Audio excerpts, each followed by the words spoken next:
Hello friends, நல்லா இருக்கீங்களாப்பா? நான் இன்றைக்கி இட்லி புதினா சட்னி.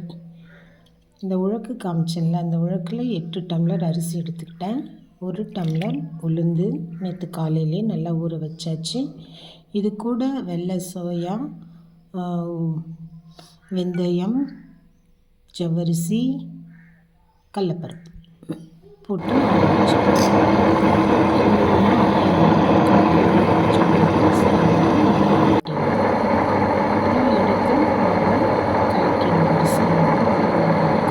உப்பும் போட்டுக்குவேன்.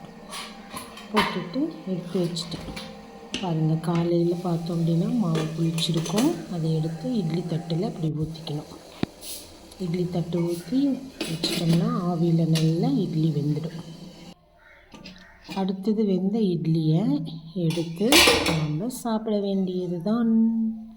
இன்றைக்கி எங்கள் வீட்டில் காலையில் கருவேப்பிலை, புதினா, கொத்தமல்லி சட்னியுடன் இட்லி நல்லா சுவையாக இருந்தது. காலையில் நீங்கள் எப்போவுமே பிரேக்ஃபாஸ்ட்லாம் 8:30க்குள்ளே சாப்பிட்றணுங்க, இல்லைன்னா உடம்புக்கு நல்லதில்லை.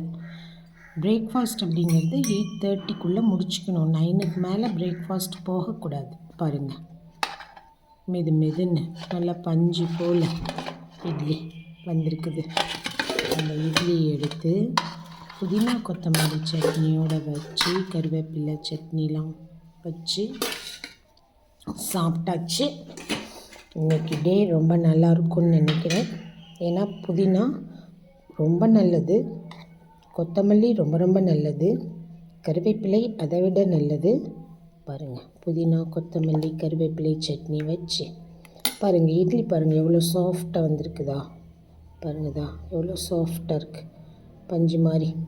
பாருங்கள் சாஃப்டாக. See you, bye bye.